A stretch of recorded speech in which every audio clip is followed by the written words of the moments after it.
What's up, everybody? Welcome to the No Scrubs Allowed quarterback hour. No Scrubs Allowed podcast. We're going to be talking a lot about quarterbacks, but Seal, we're not going to jump right into quarterbacks, but I did want to ask you, as somebody who has their quarterback, how has this offseason been for you with all this quarterback carousel bullshit? It's been awesome. And you say we have our quarterback. We still don't know that. A lot of people, when the list of people with the most interceptions their rookie year is literally an all-star list. Yeah. And Trevor's second on it. We don't know that that's going to be for certain yet. So I'm still a little iffy about it. The biggest thing for me is just, damn, our childhood's really gone. Like, all these names, Russ is the oldest carousel going right now, and he still has 7-8 years left.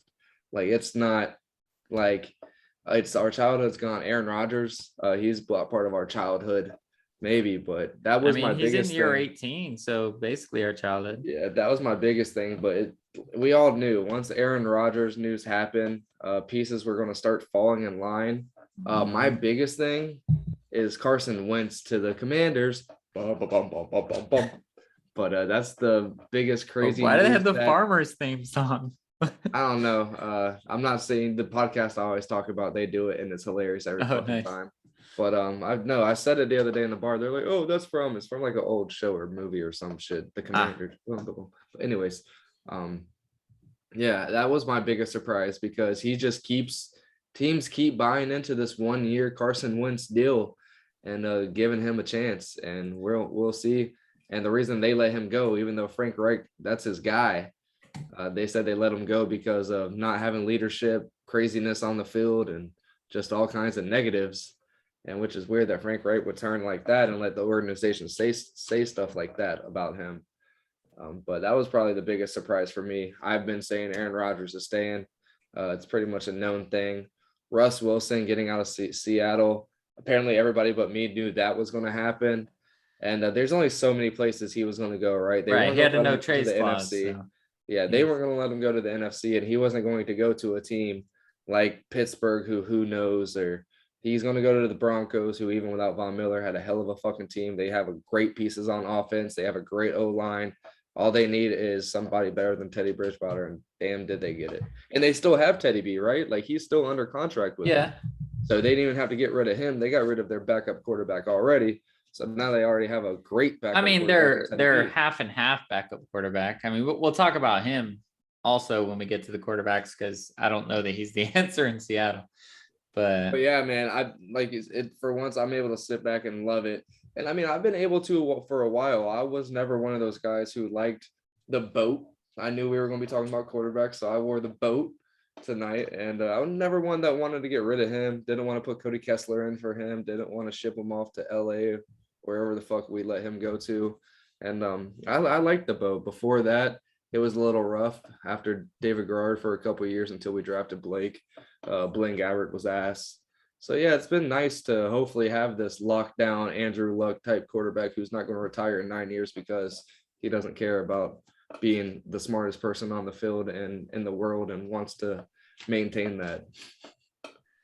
So let's actually just pause for a second because I have a lot of football, a lot of QB shit to talk about.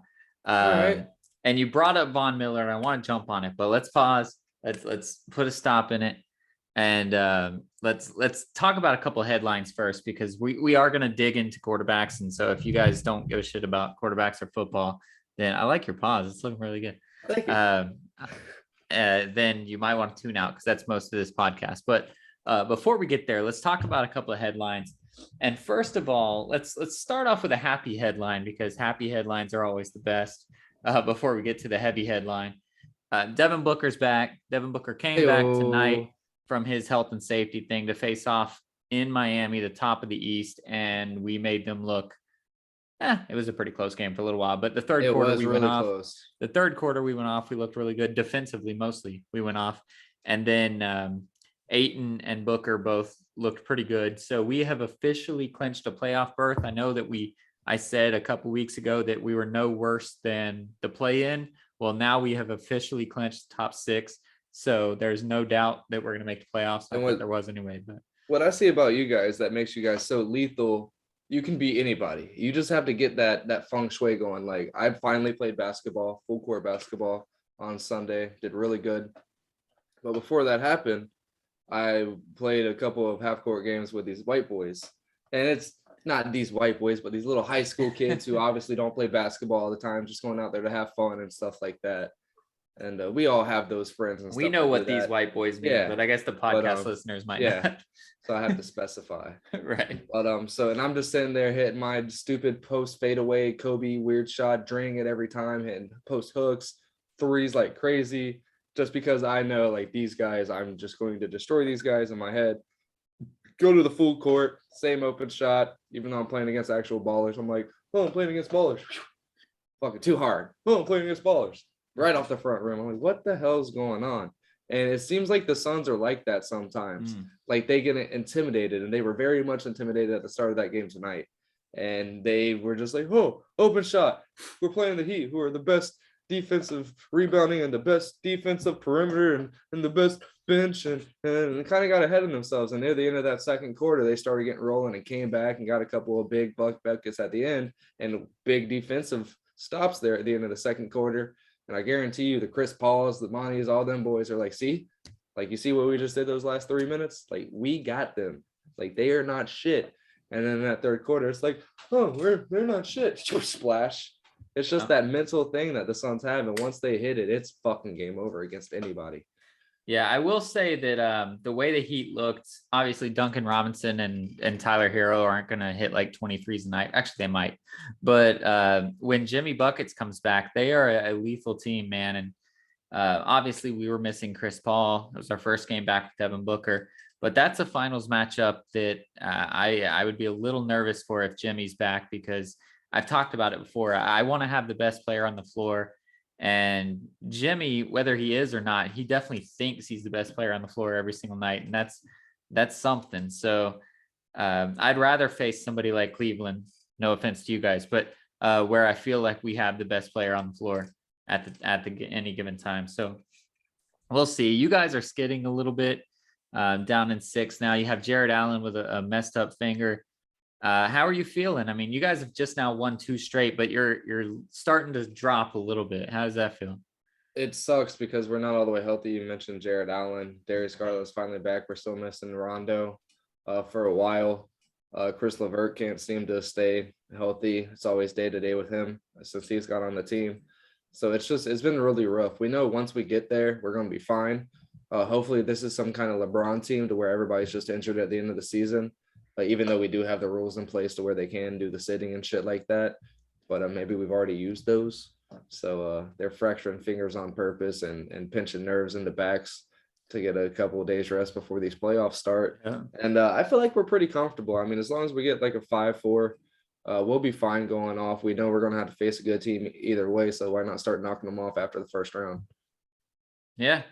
And who knows who's going to be the top seed, you know? I mean, Miami's still there, Chicago's still going to be around, and Philly's going to go on a crazy win streak and be right there. How about, real quick, while we're on basketball, how about Bradley Beal's camp coming out saying they are trying to get to Philadelphia in the offseason to pair up with James Harden and Embiid? That would be sick. That would be the worst, because I love Bradley Beal and fuck all of those other guys up in Philly. So, but yeah, that would be pretty crazy. That'd be insane. Yeah, but before we get to the heavy, there's one more bit of happy basketball news that is going to be a happy basketball news, I think, every single week until the playoffs finally start. Sucks. The LeBrons suck, and it's great. Did you see the Rockets' game plan?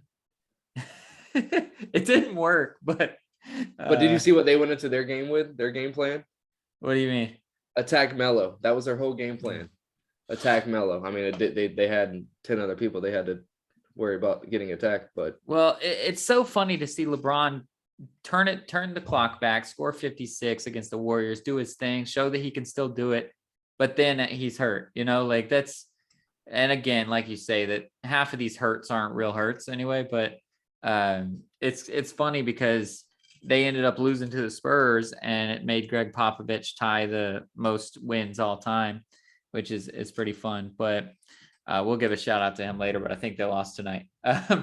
So it's more so awesome because and him wanting to get these Mellos, these Russes, and get rid of these Monks, all these crazy fucking good players. I mean, Monk's still on the team, right? He's one of the people that was left on there. I think so, yeah. But the Carusos and all these crazy people who are really good, the Rondos that can help out that team way more than they have right now. And the fucking, what's his face? Oh boy, Schroeder. Just like the crazy shit that they like to do to pick up these names that were relevant 10 years ago. And they forget about these boys who are helping out these fucking Bulls teams, these Heat teams. And they just don't even care about that. And they overload on these teams. And they're just every year, even the bubble team year, it seemed like at the end of the season, they were trying to catch up and keep their seeding, knowing what they had to do to get that fucking Disney trophy going. Right. But it's awesome to see. And it's going to keep going on until the only thing I'm scared of, if like we already talked about with Chet coming out next year, there's so many teams that can benefit and win 30, 45 more games that season. And there's not a lot of games in the NBA. So if Bronny comes in and LeBron's on a team that's pretty fucking good, and he's actually like, yo, this team plays team basketball and has pretty fucking good players, I can win a chip here. Thankfully, he's going to be 40 years old and actually figure out the serum to win fucking 10 championships and be too fucking old. Did you see, by the way, just a pause break because you mentioned his name. Did you watch the WCC finals last night? Chet got shut down once again by St. Mary's. So now St. Mary's has played them 3 times, and they've shut this fool down 3 times. Now, Gonzaga won last night. They won their championship. They did their thing. But St. Mary's is showing how to beat Chet, and it's literally just shove him with the biggest man that's on your team. Like it's not even, they're not even putting like basketball players on this man. I think they're just getting people from the football team and sticking them on. Like the big headers. Hey, big header, get out there. Basically, you got 5 fouls. And it's working. So now again, last night Chet was 0 for 4 from 3, which is not always normal. He actually shoots pretty well. So that was easier. But it's the same thing that they talked about with Kevin Durant, that size factor. If you can get in and you can bang with him. But the way that the NBA is moving, do you think teams really even care about the fact that he weighs 195? I mean, obviously it's going to be a talking point in the draft, but do you think they care? No, because the way these coaches are set up, they're going to be able to figure out ways to get around that. What was it, 2-3 years ago? All you had to do was not let Giannis go right and build a wall around him right at the free throw area, and he's toast.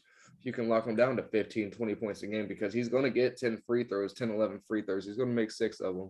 He's going to get offensive board. He's going to get dunks. But if you can build a wall around, you're shutting down at least 15, 20 points. That shit ain't happening no more. Right.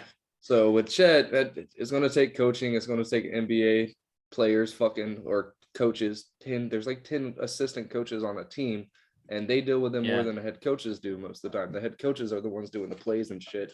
Player development doesn't have anything to do with the head coaches.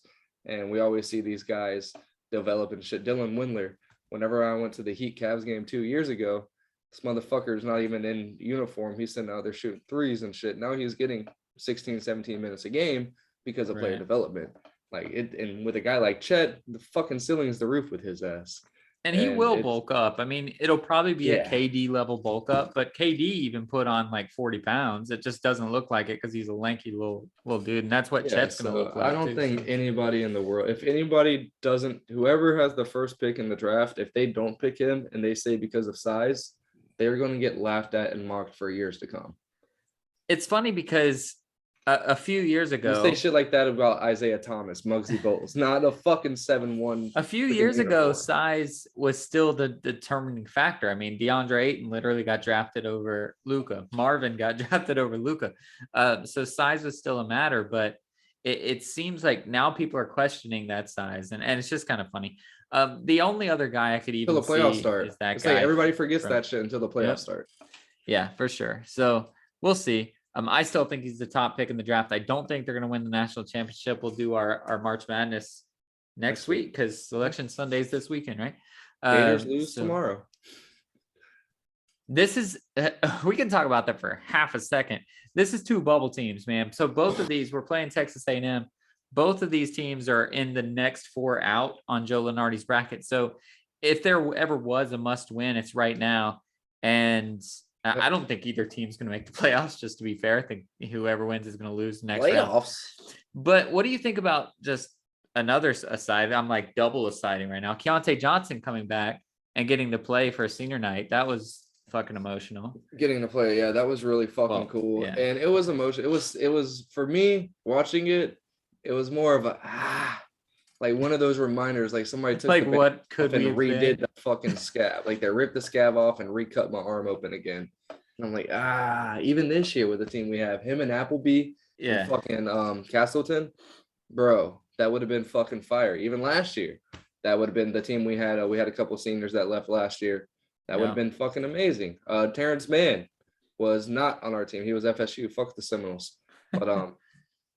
But yeah, we've had a lot of good players in the last couple of years. And after that thing last year, we were set up to only lose 3-4 games the whole season. He was going to be the best player in the nation. And they still don't even know what the fuck happened, which is the worst part of the whole thing. As the announcer said, like he's still undiagnosed, still can't play basketball. So it was really cool on the refs part, the other Kentucky's part, and how John Calipari, he made sure that he saw him clapping for him and shit. You know how fucking Calipari likes to walk 8 feet on the court, but never get a fucking coach's warning or anything for it. Yeah. But that was really cool. And then they redid the tip off. That was emotional as fuck for me too, just for the But I honestly think if we can beat Texas A&M, we have a real shot to get into the tournament. We've already shown we can beat Auburn. We have the team to beat Auburn, and Auburn has been funky the last 2 weeks. They've been real funky, yeah. So we really have a shot. We don't have to win the SEC tournament. There's 4 or 5 teams in the SEC tournament that have a chance. Well, the thing is, if we don't win, Arkansas gets knocked off first, and Auburn's knocked out before we are, we have a legit shot to make it. If we don't win, we have to knock off Auburn for one thing, but then Kentucky has to win. Because if like Ole Miss or somebody fucking wins, then that's a wrap and they're going to go automatically and we're fucked. So like it has to be either Auburn and Kentucky, but if we play Auburn, obviously we have to beat them. So we would need Kentucky to win if we don't win. Tennessee. Yeah, Tennessee could win, but we need one of those guaranteed picks to win. Because if another upset pick, that'd be great. And we need these other conferences, which so far have gone to plan, and the top seeds are winning pretty easy. Not easily. Did you see Chattanooga hit that crazy 3-pointer? Yeah. But the top seeds are still winning, which is lucky. But we need that to happen. As far as USF, they're playing UCF. That's what I was about to say. USF is playing UCF. I don't know why I keep leading with USF, but that game is tomorrow night. And we will beat the Cows. I don't have any qualms about that, but we would have to make the most miracle run. After we beat the Cows, we're going to play Penny Hardaway's Memphis, and they are on the bubble. Tulsa come back to win by 1. Yeah. Memphis is on the bubble. Most frustrating year to watch. I take back what I said last year. Dawkins can go now. Yeah, I was about to say, like, it's a new. That was so pathetic. It's tough. It's really tough. But we'd have to literally win. We're up fucking 16 and a half, guys. We're fine. And only scored 19, 20 points in the second half to lose by 1. We'd have to win the whole thing, and there is a 0. I'm calling it right now, 0% chance that we could win this tournament. So, but before that, UCF women are doing their work. We just won by 35 points in the semifinals of the conference tournament. We have 3 losses, 2 of which are to a ranked team. We're going to be that team that nobody wants to play in the tournament. Sadly, we're still projected to be number 8 seed, which is just fucking stupid. But if we are, hey, let's go upset NC State in the fucking second round. I don't care. Stanford, whoever they decide to put us up against. But I hope to move up to a 7 seed because isn't that what men's was? Whenever the whole run went, they were 8 seed, right? When we lost to Duke on the last second. That was 8 seed, right? Yep, we were 8 seed. Yeah, there's something about that number, bro. But I hope we win and move to a 7 seed because we could legitimately upset any of the 2 seeds. I'm not worried about them. Playing NC State would be a suicide mission because I think they're going to beat everybody. So who would have thought RJ Barrett would have been the best player on that team and Tyus would have been the second best player on that team for Duke? Yeah, that's Zion nuts. would have been irrelevant. And Taco would be the best player on the floor. We all knew that. Anyways, so back to the headlines. We spent 20 minutes on basketball that I didn't think we were going to talk about. Sorry, Bob. Now we're still doing good. We only started 20 minutes ago. What do you mean? No, I love it. I love it. I just didn't expect to talk about basketball that much. All right, you ready to talk about the crazy shit? Let's talk about crazy shit. The heavy hitting headlines that this is going to get real. We don't, just so you guys know, we don't do a shit ton of research. We're just normal ass people that have real jobs, and we see headlines and we read a little bit. So we don't know everything that's happening in the world, but the Cain Velasquez story is huge. So we want to talk about it. This man is arrested. He's in jail right now. And he has 10 counts of all kinds of different shit, like reckless endangerment, a whole like shooting a firearm, driving infractions. But the big one is attempted murder. This is all alleged, by the way. As of even his attempted murder is alleged, even though we have video and whatnot, but everything's allegedly, just to start that off. His daughter, who is 4 years old, I think right now, was allegedly being assaulted by this guy. And I don't know the extent. I don't want to know the extent because it's gross and it'll piss me off. But I heard over 100 times, whatever that means, I don't know, but assaulted over 100 times. The guy gets arrested for it, gets released on bail, or on zero bail, on no bail, just gets released. He's on probation. Cain Velasquez, Cain finds where he is or something, or the guy comes by his house or something happens, but Cain finds him and chases him down in his truck, down in California, actually. Chases him down. It's like a 17-mile chase. Runs him off the road. He's shooting while he's driving, all this crazy shit, and then ends up shooting into the car afterwards. Hits the guy, the abuser's stepdad, twice, I think. Everybody lived, but now he's arrested, obviously, for attempted murder on the actual alleged abuser. But just to unwrap this is a huge deal. But just, I don't even know what point to make right now, but what are your thoughts overarching? Yeah, my initial thoughts of it is, first off, if that ever happened to any of my kids, I would probably react the same exact way if I was ever to come face to face. I don't care where you ran after that point and seeing you, you're not going to be able to get away. I think it was like 15, 17, 20 miles of actual going down the road until he was able to get him off the road. I can see it. I have 2 kids, and if one of them was a daughter, it'd probably be even more amped in the feelings. And it's sick to think that something like that would happen and people have those thoughts, and that our government would let you out on with no bail because there's no proof or whatever the fuck they want to say to be able to make that happen. It's absolutely insane. But yeah, I'm not going to say I agree with his actions because that's just a whole different thing and just one little statement, but I can see where the man's is coming from.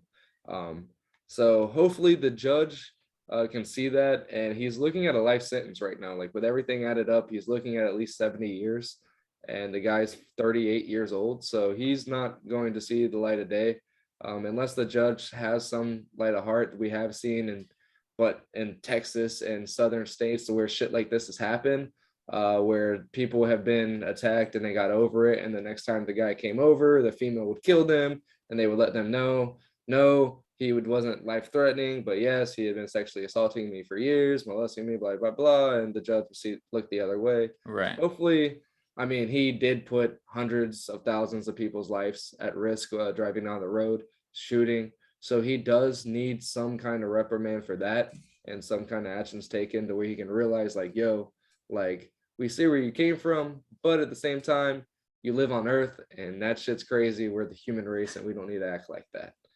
So let me ask you a couple questions just on a personal level. We're about to break the fourth wall here, and we're just going to have a conversation. You guys are just privy to it. I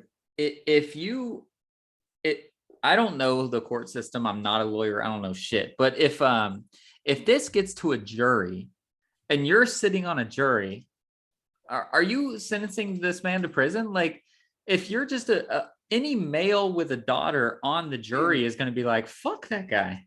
And that's the thing that if I'm on the jury, I'm kind of happy that there's separate charges for everything.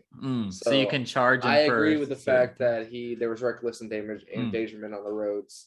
I can say guilty to that. Right. Attempted murder? No. He was trying to murder a piece of shit. Not guilty. And that one, me not guilty, and me sitting there, nope. Good luck fucking budging me, my guys. Yeah. Then no, that's not going to go through. That's going to be not happening on that charge. And yeah, he's probably still going to spend 5-10 years in jail because that was some crazy fucking shit. Right. But hopefully there is somebody on that jury who does have kids and can kind of see and understand, like, yo, you've blacked out for probably far less in your life and probably punched somebody and gotten really upset when you shouldn't have. And at that point in time, who are you to judge? And that's what you're here called to do. And who are you to do that? So I can't imagine that out of the 12 people on a jury, there's not someone that's going to go, no, he did nothing wrong. Fuck that. Like, fuck that guy. Like, it's going to be so hard for me to think that that's going to happen. So if he wants a true jury, if he doesn't plead to anything, if he just wants a jury and it's a full 12-man jury, I don't understand. It might happen where everybody just looks at the facts, they separate themselves, but every human being has emotions, and that's what you're called to do. And when you're that is what you're called to do, but everybody has emotions. They're gonna fucking it's gonna be tough. And then the second question I wanted to have for you, neither of us have daughters, but you do have kids, and just as a parent, like, obviously, like, you black out, things happen. I've been angry before, you've been angry before, regardless of the kid situation. But now this daughter, like, how do you feel for this daughter? First of all, she's clearly going through the trauma of the whole abusing situation, but now she doesn't have a dad for however long he's gone. She has to grow up in school, in fucking public school, probably, where now it's public knowledge that she's been abused and public knowledge of what her dad's done. Like, how can we help the daughter, not us personally, unless you know of a way, but like, how can this daughter move forward from this? Like, that's gonna be tough, man. Yeah, man, that's detrimental. That's insane. It sucks. I don't know, dude. That's some crazy shit to have to think about. I mean, she's 4 years old, so hopefully once she gets up in the school system, it won't really be a thing. Like, people don't really know. It's one of those things where people make Netflix movies and they're like, oh, what the fuck? Or they see a video and they're like, yo, was this you? Yeah. Type shit. Like, people don't really dig into that shit. So she's 4 years old. She'll be able to come out of it. But the fact that she's always going to know, because she's 4 years old. And if he's in jail for a long time, like, this is not just some chick's dad that almost killed a guy. This is potentially the greatest heavyweight UFC fighter of all time. Yeah. In a lot of people's eyes, he's the greatest of all time. Yeah, so that's going to definitely be a weird thing, because she's always going to be in that limelight with that. She's always going to hear about her dad in that way, but she's not going to have them to celebrate it. She's going to have to go within some walls to see him.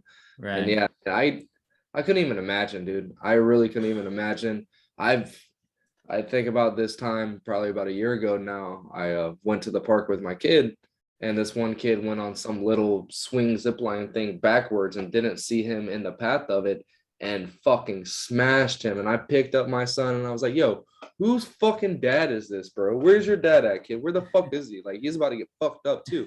You fucked up my kid, I fuck up your dad. That's how the world works. Where the fuck is he? Like that's just how it works. And to think, like, because of that thought, that action, that reaction to my kid, like seeing my kid hurt and fucked with, that they would be without me, that sucks. And that's really hard on him. And growing up, that's going to be really hard on her. And I couldn't even imagine. And I don't know, a shit ton of fucking, what's it called? What's the shit that I need? Counseling.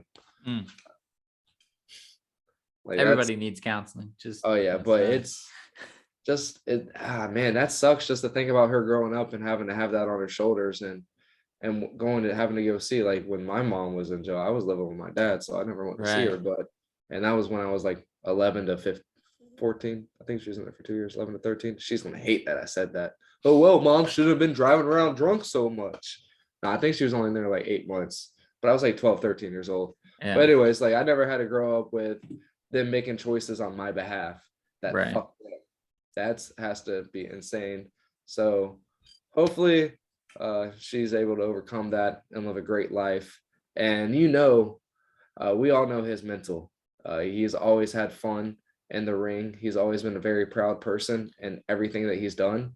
And you have to feel like whether he blacked out or not, he's the type of guy that owns everything that he does. Mm-hmm. And he's probably not feeling bad whatsoever. He's probably not ashamed of anything. He's probably part of the reason that they won't let him out on bail, because he's probably telling like, him like, yo, let me the fuck out.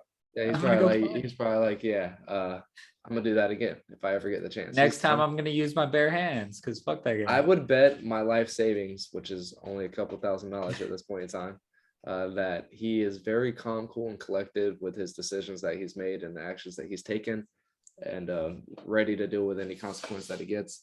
I'm just hoping that people take a little bit of, not pity, but they give him a little good grace, and maybe 20 and time served, or 10 have some time. Have some empathy for him at least. Understand that he did something wrong and that deserves to be punished, but the whole grand scope of it maybe isn't as punishable as we thought.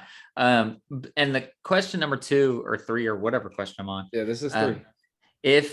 Do you think, just personal question again, if he would have driven safely or whatever, got to this guy's house or whatever, and just grabbed him out and beat him to death with his bare hands, the actual guy, do you think he'd be even arrested at this point? Like he'd be arrested. He'd be arrested. He'd have to go to court. He'd get in some kind of trouble, but they would probably, I think the more so the way, if he would have, because I think it was at a gas station or something from what I saw. He saw him at a gas station and followed him or somewhere in public. But if he would have just followed him quietly, met him at his destination, when he got out of the car and just fucked him up, it would be a lot less. Even if he fucked him up to death, he'd probably have to spend, I don't know what it is in California, but here, like manslaughter holds like a 10. Yeah, they would do the manslaughter. It's weird as shit. It's like a 10, 15 year sentence, and you can get out in 8 years on good behavior. But I don't think he would have got murder. He would have got manslaughter, and he would have got some. But now I think he's gone for at least 10, at least. Yeah. Just for the shit that he's done and to sprinkle in some of that time. I don't think he needs to get any more than that. He doesn't deserve any more than that. He needs to learn that that's not the way to go about it. Like if he would have done that, what we're talking about, who are we to take a life? That's really how I personally feel. For sure. But at the end of the day, if you touch my kids, I'm the one that takes your life, motherfucker. So I can. There is a special place for abusers, and that's a no scrubs allowed take or anything like that. But if you're a pedophile, sexual abuser of any sort, kids or otherwise, there's a special place for you, and I'm not about that life. So absolutely. So let's move on to another. Let's try to make it funny for a second, and let's talk about Daddy Jerry. Have you seen this headline? No, I haven't. So Jerry Jones, Jerry Jones is being sued by a 25-year-old girl that says she is his daughter, she is his daughter, and that he paid his mom to silence her, and not tell him or not tell the girl who her dad is. So what? Let's just back up for a second. What?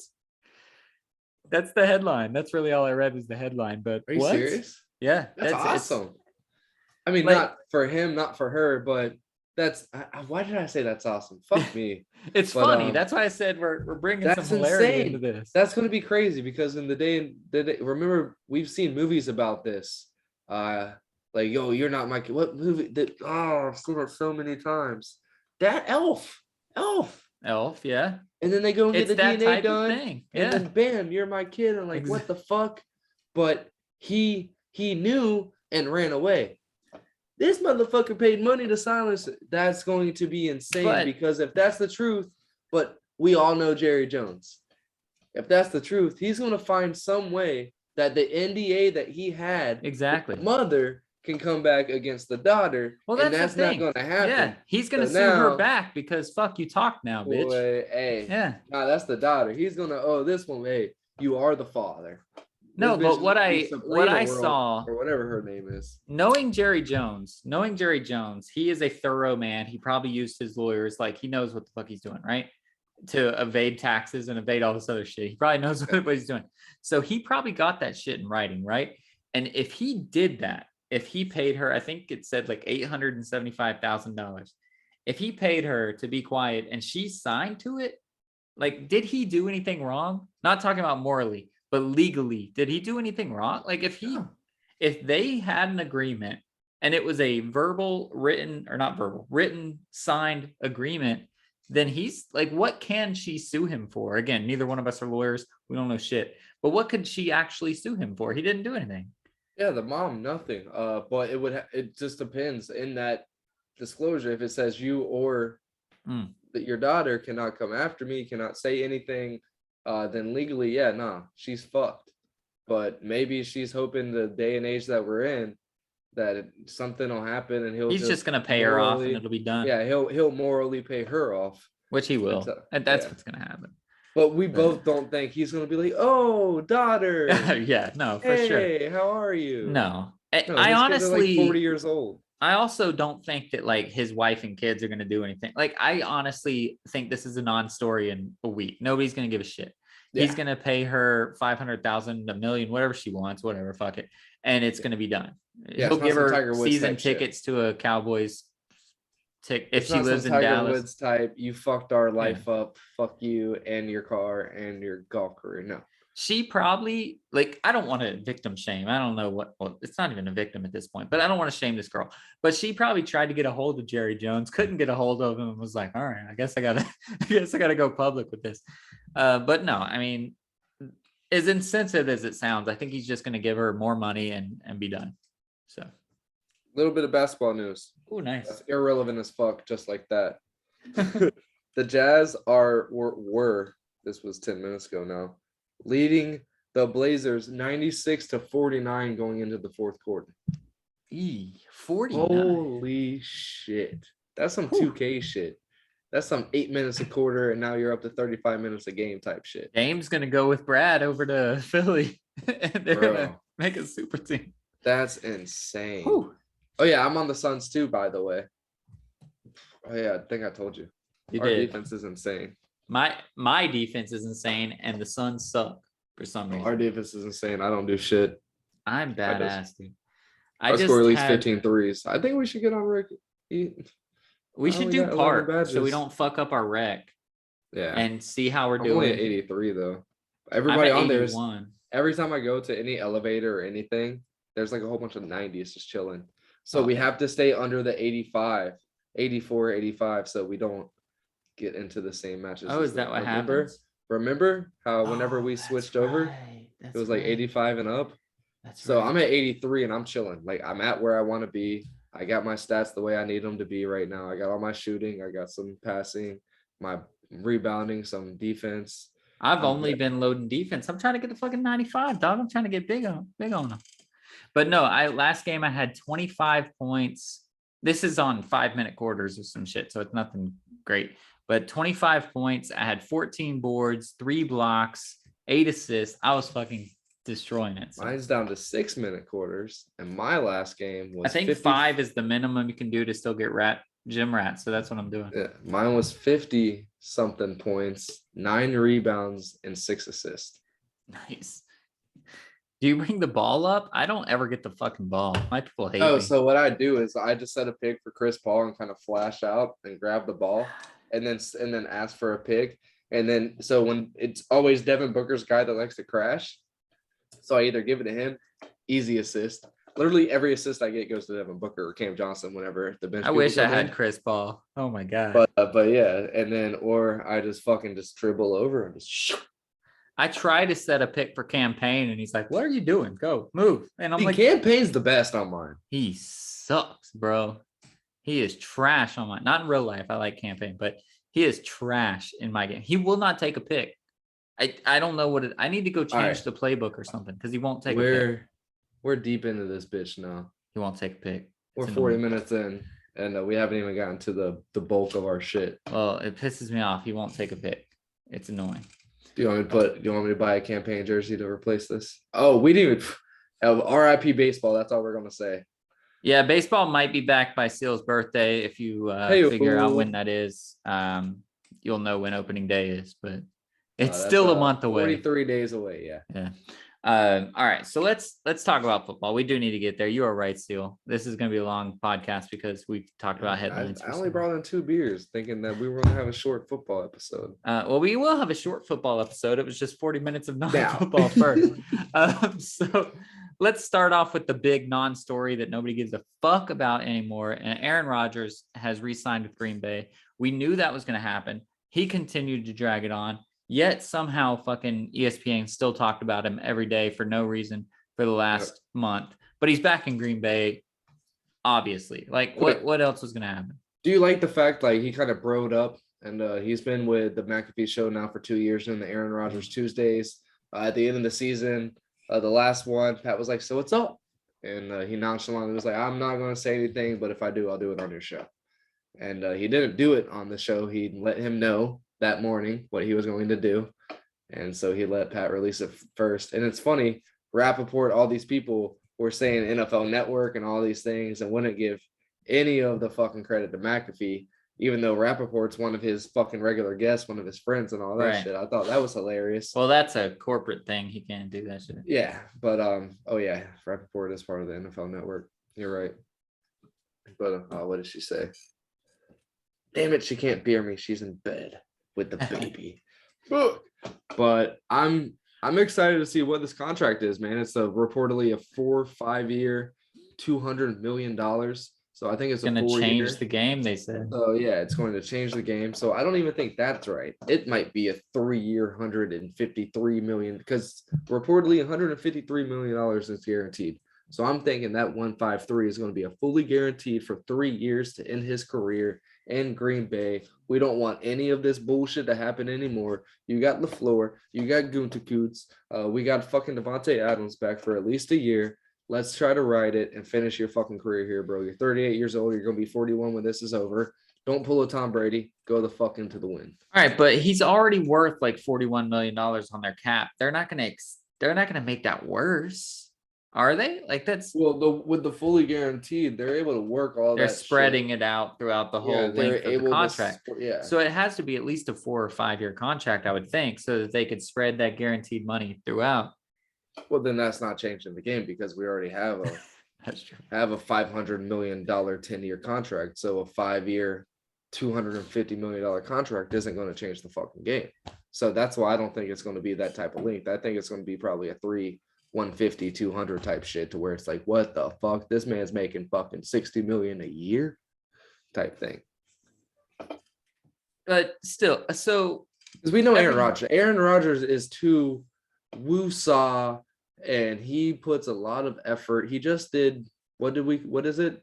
The cleanse he did? The cleanse. Yeah. You look into that? You literally throw up and shit and diarrhea yourself for 12 fucking days. And then afterwards you're like, that felt amazing. Courtney wants to do something like that. Like, no, that's what he does. Without the throw up thing. Tom Brady does the TB12 and just eats right and works out. Like, he doesn't do that weird shit. So I don't think he eats pretty weird though. I don't think Aaron Rodgers is going to do that for another 5-6 years. I think he's got 3 good years. He's talked to his people and he's talked to the Green Bay, and they're trying to figure out a way to get him to just ride off into the sunset with Green Bay. And I think they were able to do that right now in this offseason. And we'll find out in a couple of weeks whenever they have to come in. We found out yesterday, when you're watching this, what the new cap market's looking like. So in a couple of weeks, they're going to have to pull in all their contracts. And yeah, it's going to be fun. Combine just happened. We got fucking 350-pound guys running fucking sub-5s. That 4.8 by that huge too is crazy. Bro, that Georgia dude? Holy shit. Oh, bro, my gosh. Linebackers running fucking four subs. It's been a fun little time for football other than all this craziness going on. So we thought that Rodgers was going to come back. We knew that Devontae Adams was going to get franchise tag. All that stuff happens. Is there anybody in the NFC that can compete with Green Bay? Like, they were the number 1 seed last year. They're going to be the number 1 seed this year again. Obviously, they could choke in the playoffs. They do it every year. But is there a team on paper, at least, that will be able to compete with them? Thank you, baby. She's the best, dude. Yeah, the Rams. And if they aren't able to be that team, then it's going to be insane. We could see a Bengals type team come out and do fucking wonders. The 49ers apparently are up for trading Jimmy G. Maybe they have somebody and Well, they have their Trey eyes that Lance, can make but that they team better. And yeah, and Trey Lance. And we both know if that team's able to get somebody that can extend a play, throw the fucking football more than 35 yards every fucking time they want to throw the ball, then yeah, they could be fucking great. They have one of the best, probably going to end up being the all-time greatest dual threat wide receiver of the game if he doesn't get injured. He's fucking insane. He does shit Tyreek cannot do when he gets the ball at the line of scrimmage. Tyreek can't fucking bounce off 3 people. Tyreek can't spin off 2 guys and then bounce right out to the outside. Tyreek's a track star. He needs a straight fucking path. Fucking find a way to fucking swing that arm and bend the curve from the sideline and then just hit. No, Debo can fucking twist and juke and fucking power off people. Dude's fucking a freak. So if they're able to find people to extend that play, San Francisco has a real chance. But let's be honest. Is Deshaun Watson going to be found not guilty on Friday? That's the only hope they have. I mean, Trey Lance is going to be found out in week 3 or 4 to be a fucking suspect ass year 2 guy that we know he's going to be. And they're going to be like, shit. So hopefully that they save that and let Deshaun Watson go to Pittsburgh because that team's going to be trash. But yeah, it's the Rams. What about the Saints with Michael Thomas who potentially is back and then Jameis Winston? No. Could Michael Thomas, we don't need to spend time on Michael Thomas, but could he just come back and be the top receiver again like he was before? Yeah, absolutely. Then why don't they have a chance? All right. Yeah, Michael Thomas, Alvin Kamara, but on the other side, they have one good cornerback who likes to get himself fucking suspect or fucking one personal foul away from getting ejected in the first quarter, and that's it. The Saints do not have the team that they had 3 years ago. They're way over the fucking cap, so they're not going to be able to do anything about it for a couple of years. Right. No, the Saints are fucked. All right. They're going to get. They're not even going to be better than the Panthers in that division this year. That's harsh words. I don't think that's true, but I do. Anyways, they're literally going to have to come out and hope Jameis can pull a fucking 35 touchdown performance out of his ass without giving up more than 15 interceptions and hope that defense can recover from those 18 interceptions. Yeah, that won't happen. If he gets 35 touchdowns, it's because he got 32 interceptions. Like, that defense is going to need a lot of help. And it's just that defense is old. Lattimore is what, in year 6 now? He's going into year 6. He's getting there. So it's that team's getting pretty fucking old. Cam Jordan is in his 9th year now. And he wants to be a commentator. We've already seen he's on every freaking show that he can do when the Saints allow him to do it. So I mean, no, we'd have to really hope that the Kirk Cousin himself and the Vikings can kind of do something. But Kirk's not going to be in Minnesota, but we don't need to talk about things that aren't. NFC is going to be crazy as fuck this year, and the AFC is going to suck for the Jaguars because we're going to get railed for fucking 7-8 games. So let's stay on quarterback week, which I promised, which we haven't really got to at all. And the next big thing that came out right after Aaron Rodgers did his announcement was that Russell Wilson got traded to the Broncos for Drew Locke. Let's start with the Broncos side of this. Russell Wilson is there. Jerry Jeudy was mad at first. Now he's happy. All that was awesome. Shit, we lit. It was pretty funny because it was like 15 minutes after he was upset.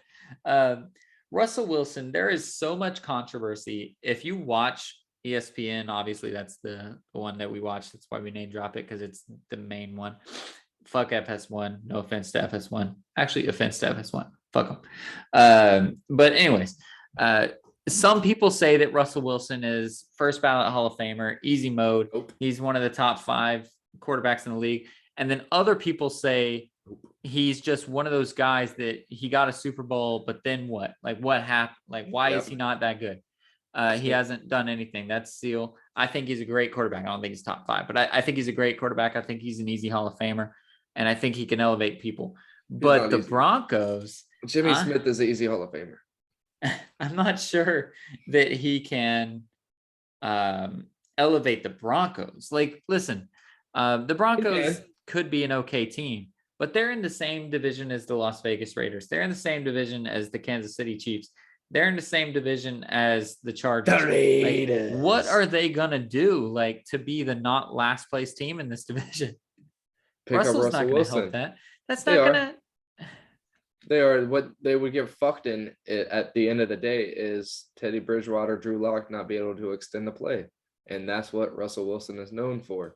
It's going to suck. Yeah. They better hope that they are able to get a tight end in there that's able to fucking block on the edge, because they just traded away Noah Fant in this trade. Exactly. And people are like, oh, he didn't get a lot of catches and stuff. Yeah, but his pass block's pretty fucking great. And that's why they had him in for like 80% of the snaps. Right. So, yeah, right off rip, is it going to help them get to a Super Bowl? No.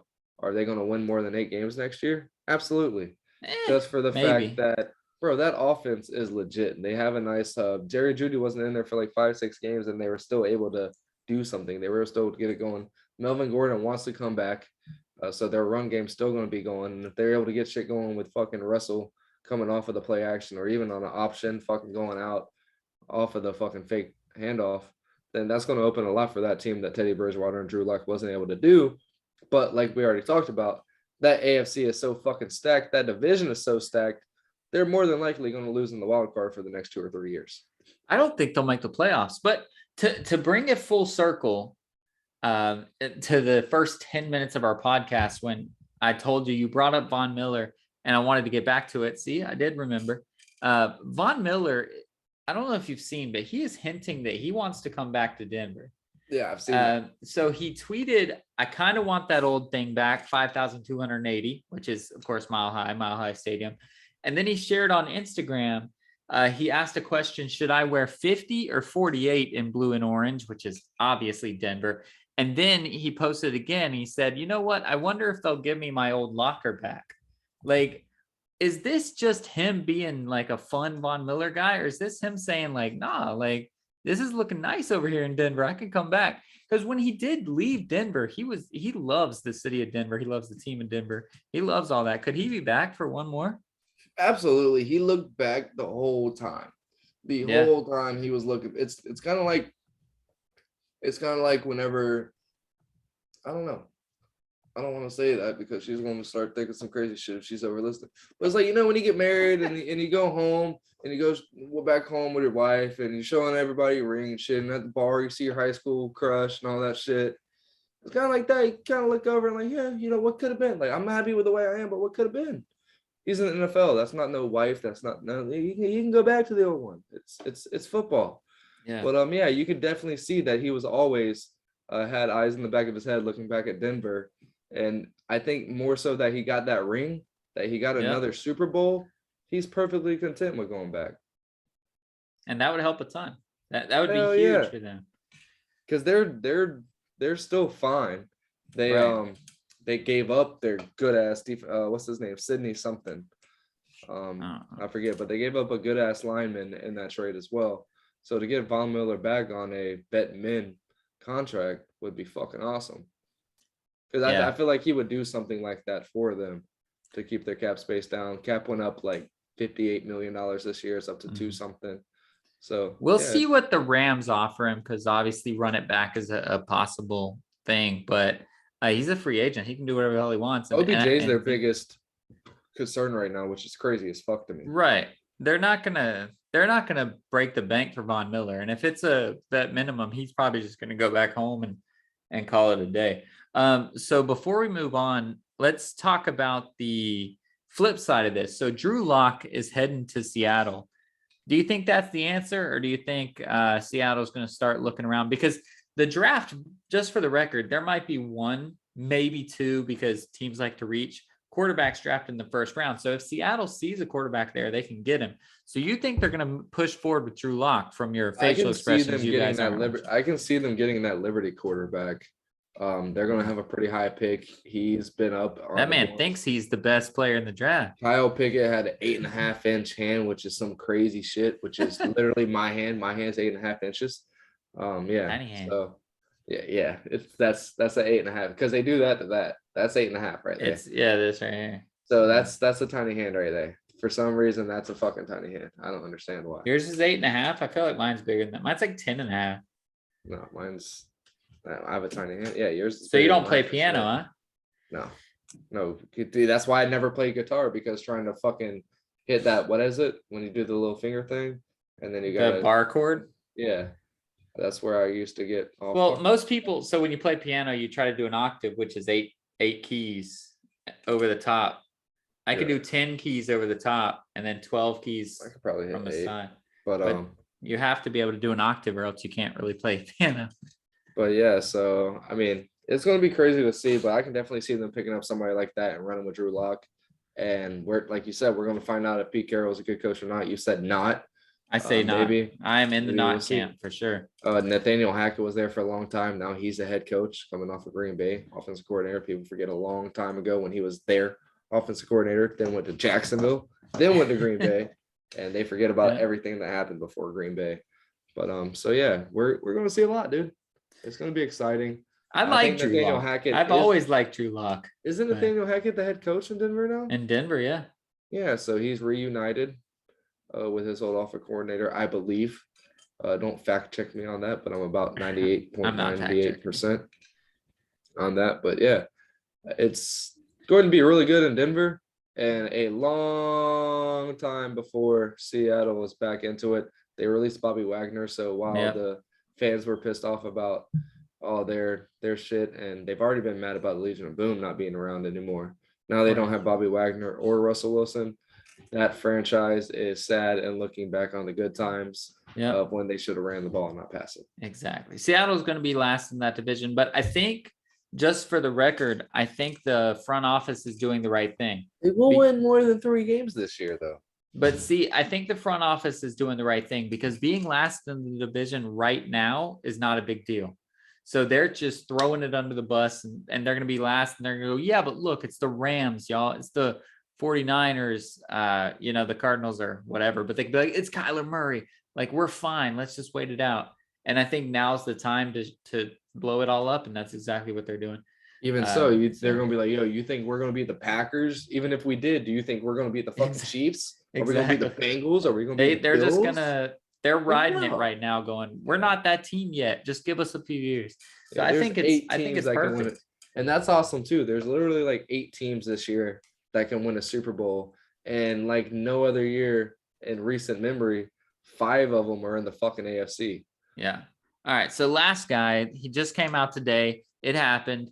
It's a quarterback that we wish Did you burn yourself? Nah, I fucked up both my ankles.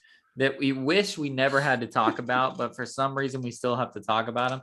Carson Wentz decided to, still was trying to be funny. Carson Wentz not decided to go to the Commanders, I guess, but Indy traded him to the Commanders. And so you were talking before the pod that teams continue to do this, but how did Indy get away with it? Like, this is a contract that they should have been stuck with. The rest, all 31 other teams should have been laughing at them, going, "How you fucked yourself," and they got out of it. They got a couple 3rd-round picks out of it. How did that? It might be a 2nd-round pick. Well, no, because Carson Wentz can't stay on the field. But if he can figure out how to stay on the field, it'll be a 2nd-round pick. Yeah, it's crazy. Yeah, and that's where the Darius Leonards and shit come from for that organization. Yeah, it's insane, dude. That's what's his name? I forget their GM. He's done great for that organization in the last 8 years. Ballard. Yeah, Chris Ballard. He's fucking phenomenal, dude. He pisses me off all the time because they keep doing shit like this. They're not able to sign one of their offensive linemen, but at the same time, they don't need to because they're getting rid of a fucking distraction. So, man, it's going to be crazy. It's going to be interesting to see what the Colts do. But, yeah, for your answer, Washington's fucked. Tyler Heineke is going to beat him in the preseason, and they're going to be like, fuck, we have one of the most expensive backups since Nick Foles hurt himself in Jacksonville. Like, this is fucking insane. And they're screwed. On the Colts end, hey, they are fucking shitting rainbows right now. Right. The only thing that they need is a quarterback. And the only thing they're pissed off about is Taylor Heineke wasn't part of that fucking trade, because they probably feel like they could win with that motherfucker, because at least if he breaks both his ankles, it's going to be a goddamn touchdown. Sorry for the GD. How hard should Indianapolis go after Jimmy G right now. Because if the 49ers believe that Trey Lance is their guy, then they're willing to give Jimmy G up for less than $1 probably. And Indy knows how to make those trades. A lot of reports are going Jimmy G for the Saints right now, which is mind-boggling as fuck to me. Yeah, that's stupid. But you have to think after these picks that they've gotten, because Jimmy G is still under contract. It's got to be some kind of trade or something if I'm right? I'm pretty sure. Yeah, but he said he's willing to go. He just wants to go to a team that isn't straight ass. Yeah. It's basically what he said. I mean, as long as if the 49ers are down with it, they're going to get a couple at least third-round picks. I don't know what the Colts draft picks are like, but yeah, that'd be awesome to see. But at the same time, the Saints have a lot of cap to unload, which means they can get rid of a couple players, help out their cap, and get a quarterback right now. So that's great. Callaway's taken up a lot, so they can get another receiver over there, and they don't have a lot of guys that can just go up and get the ball over there in San Francisco. So get a guy like Marquez Callaway type shit that can go up and do it, or another fucking lineman, because linemen are just fucking birthed out of nowhere in fucking New Orleans. That they have players that they have to get rid of to get under the cap in 2 weeks. Well, Indy had another guy that could have potentially been on the radar, but sadly he's in the same division. And you mentioned him earlier, and that's Deshaun Watson. He'll eventually, I think, get off. Obviously, we don't know for sure, but he's not getting traded to Indy. But what Indy could hope for is just that nobody wants this man. Nobody wants the distraction. He gets released straight up, and then they can take him basically for free, which, like, I know it sounds stupid saying it. It's a real possibility because Davis Mills isn't bad. And like, if they think he's the guy, they might release him. Houston could have released him for a fucking year and a half now, though, if that's what they wanted to do. Well, he is under contract. They want to get a trade for him, though. Yeah. So like, until they get a trade. So starting this year, he still has, I think, 2 more years. Right, but they will let that motherfucker rot. They're waiting for as soon as he gets cleared, they're expecting trades to happen, is what I'm saying. And I'm sure trades will happen. But if they don't, you would drag him for the full like 3 years that he had. Well, but when all this shit, right before all this shit came out, and when they went up for trades, they were talking about 3 first rounds plus. Right, of course. They were only able to get fucking 2 first rounds, and Washington tried to give 3 first rounds for Russell Wilson. They wouldn't even take that. They got 2 first rounds, 2 third rounds, and they gave up a 5th round for 3 players plus all that shit. Right. All they got rid of was a quarterback in a 5th round. So it's going to take a lot more than just a player for Houston to let him go. And there's not, after all this shit going on in the last couple of days, I don't know how many teams that need a quarterback are going to be willing to do that, except for Pittsburgh. And so you're saying they won't ever release him, though, is what you're saying. I'm not saying they won't ever release him, but no, this season, like you said, they are really down with Mills. He stuck his neck out for that team. I will forever say that joke. He wasn't bad at all. Ever talk about his neck. But so they are, I feel like they are perfectly content in holding him hostage, like they're able to do, because he's under contract with them for another 2+ years, and just seeing what they can get for him. They don't have to release him. They don't have to. Yes, especially if he's found not guilty. They can even put him in a fucking couple packages and get his stock. I'm sure if he gets found not guilty, somebody will offer. Somebody's going to offer up as soon as that comes down. Yeah, but the shit they were asking for last year, I don't think that's going to decrease at all. Yeah. I don't think it's going to decrease that much at all. No. Who's to say he's not the same quarterback he was before last season? He's only a season out. It's not some Michael Vick shit who was still able to get this fucking, and he still got the Eagles. Yeah, exactly. Like it's not some fucking Colin Kaepernick political shit. It's shit you did off the field. If you're found not guilty, let's continue. And like, none of the women even wanted to speak, right? They were all like, we're staying silent on this. Apparently when they started to, there was a lot of conflicting shit going on. Yeah, so they shut up. Everybody shut up. Yeah, so like, it's going to be pushed under the rug so quick. Like it's, he might be one of those, the top 10 quarterback again. I would be shocked if somebody came out and offered 2-3 first rounds right off rip next week. I would be completely shocked. Absolutely. But you're saying that's what they want still. They're not going to change their mind. Because we all know quarterbacks are needed to get a Super Bowl. We saw when Jimmy G was in the Super Bowl what happens. And even when Joey Burrow, how he was able to stay in it with the Rams. Like, you need a fucking quarterback to win. And we both believe that Watson could be that quarterback, right? Like he's that good. He could do it. So yeah, absolutely. Right. I don't think that the Houstons and the predicament to where they're willing to give somebody that type of leverage in the NFL right now. Like this quarterback draft class this year is not that great. So they know they have literally a staple for somebody's organization this year. And you better give me the fucking house. And I don't think anybody's going to be willing to do it right after all this shit settles down. Yeah, not with all this carousel either, because I think everybody, like I've joked about it at the beginning, but I think everybody's starting to find their quarterback. Obviously, Tampa doesn't have theirs. We could get Teddy Two Gloves, but Seal's having a mind-blown moment right now for those that aren't watching. It's week 5, right? Okay. The Texans are 3-2. They have a pretty fucking decent squad. Okay. But Davis Mills just isn't getting it done. Okay. But the Arizona Cardinals are willing to give up Kyler Murray because him and the camp, they're just not getting along. They thought they were able to get along. Yeah, what happened? They thought they were able to we're talking about week 5 next year. But the Cardinals are 1-4 right now. So they're struggling. They give you Kyler Murray and a first round and a couple of second round picks for Deshaun Watson, who's not even playing. And you get to keep the neck as the backup quarterback. That's a pretty fucking interesting situation to happen there, but it would have to be something like that. Okay. That would be pretty nuts. All right. But like I was saying, everybody pretty much has their quarterback except Tampa Bay, because Bruce Arians is going to stick his neck out for Blaine Gabbert for reasons that will remain to be seen, because I don't know. They Bruce Arians was on McAfee and they were talking about how they drafted a guy in the second round and they've been working him out and they think he's big enough, strong enough, and can get the job done. Well, he is. Kyle Trask.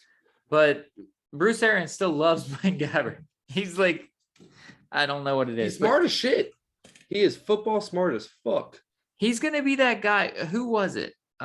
He was a quarterback that wasn't any good, but became like a quarterback. Greg McElroy or something. He became like a coach right away because he sucked dick as actually playing. Oh, he actually played for Jacksonville. He had long hair for a little bit. I know who you're talking about. No, I know who you're talking about. Yeah, but then he became a QB coach like 3 years into the league. He was like, I'm now a QB coach. Like, fuck this. I suck at actually play, but I can do it. And like, hey, if that's what works out, that's basically what Blaine Gabbert is to us, I think. So that's what Ryan Griffin or whatever that other quarterback that we have is. Yeah, no, I think you guys are definitely primed and ready to get Kyle Trask out there. He's going to be your starting quarterback this year. If you could put up prop bets right now for the starting quarterback week 1, I would put money on Kyle Trask. But if he's not ready, right? Like if he's just not quite ready, we could, I think, in my opinion, we could go try to get Teddy Two Gloves, Teddy Bridgewater for the 1 year and make Trask have one more year of just developing. And Teddy is a cheap deal that we could just get, and he's definitely serviceable. We're not trying to win the Super Bowl this year, although we could, quote unquote, with our roster, but who knows? We have a torn ACL, Chris Godwin, who got franchise tagged, and like we're just riding out this year. I think. I also feel like Bruce Arians is a straight up guy. He always has been since his Pittsburgh days. Yeah, he's just a no nonsense guy, and he's been talking about Kyle Trask a lot when people ask him what you're going to do afterwards.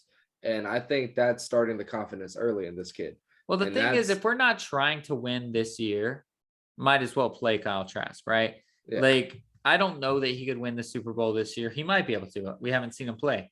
But unless you're trying to win, and like I said, Chris Godwin is out until the playoffs, if we make it to the playoffs. So it's not like this year is a big deal.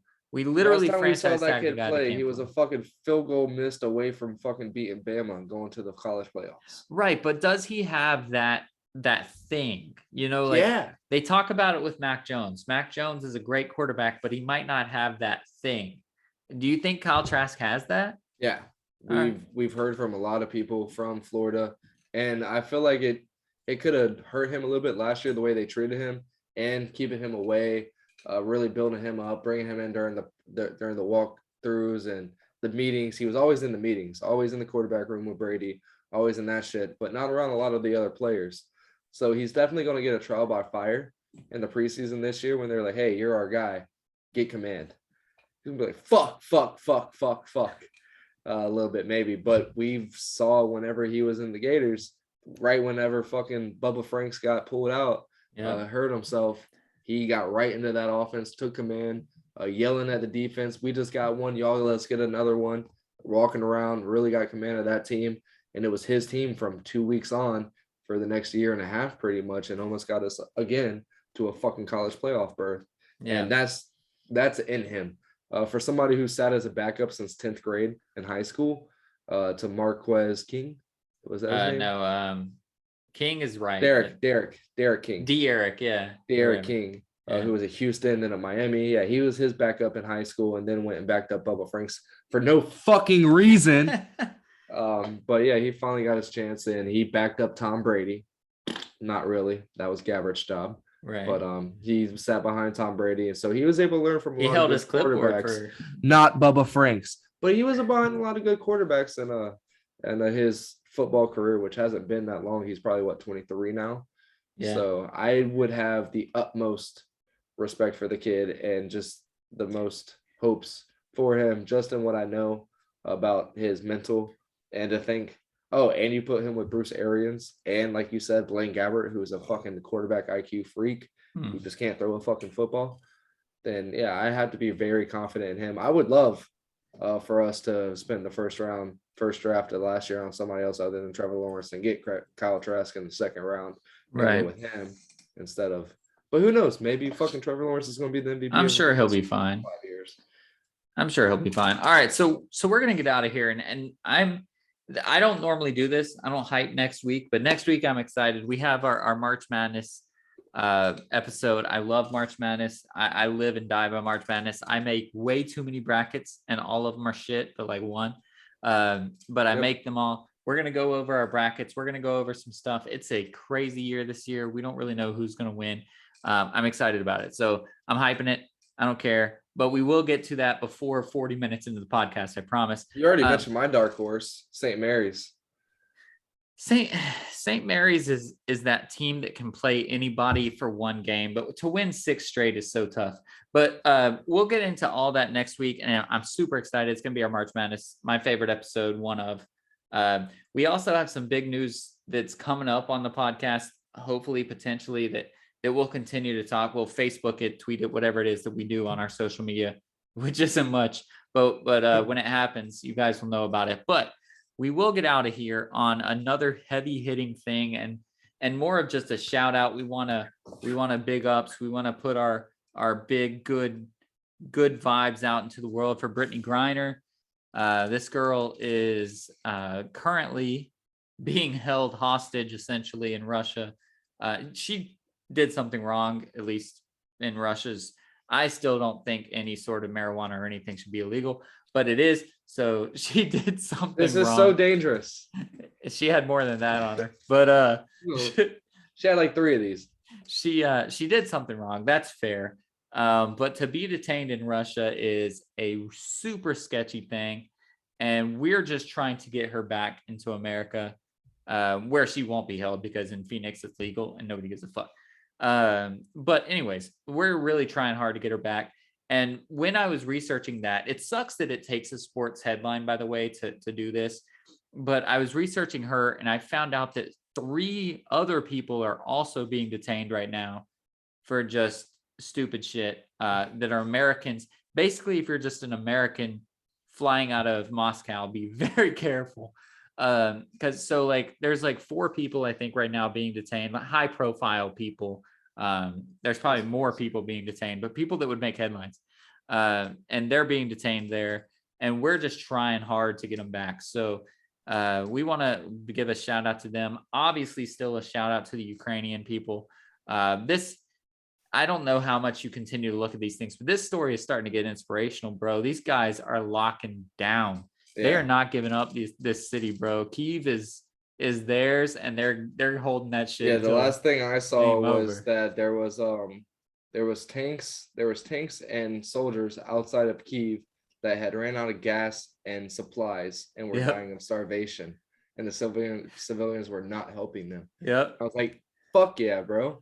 Because everyone around them, they're starting to attack fucking civilians and shit. So it's getting you and your mama, bro. Yeah, Russia bombed a maternity ward of a hospital, which is just fucking.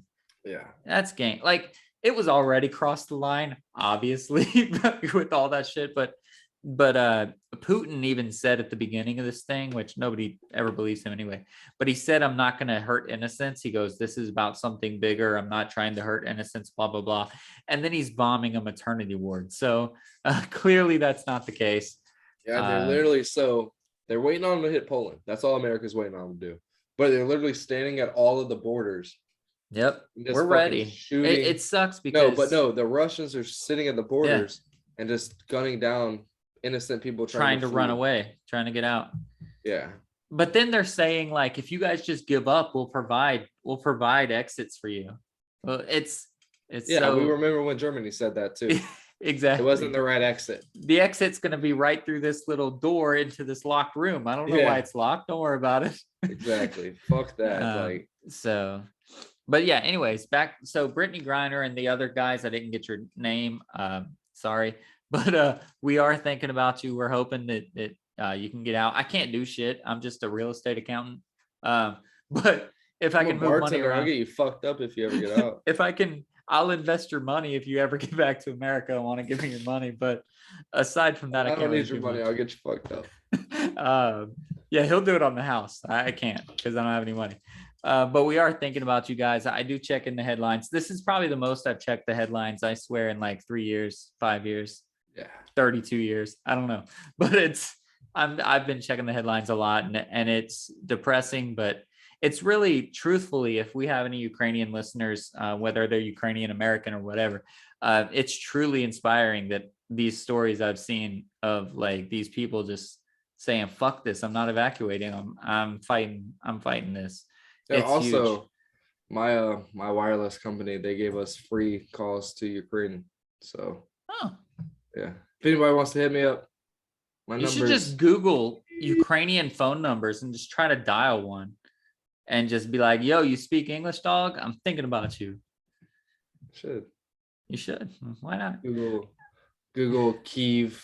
Like just their book. Area code or whatever it is, right? Yeah, Google and then the Kyiv phone book. Yeah, just try to find one. That would be a cool little thing to try. Fuck it. I mean, let's do it right after we get off of here. We'll try one. Yeah, we'll try one. But anyways, we are thinking about you. We're looking at you. You have the no scrub support. I don't know if this is mirrored, so I'm going to hold up both hands because you might not know which hand I'm holding up. Not the right one. But we are thinking about you, and we hope that you guys make it out with the least amount of casualties possible. And fuck the Russians in a Soviet way. Though whatever you guys are doing, the way you're standing your ground, it's truly inspirational. So keep it up.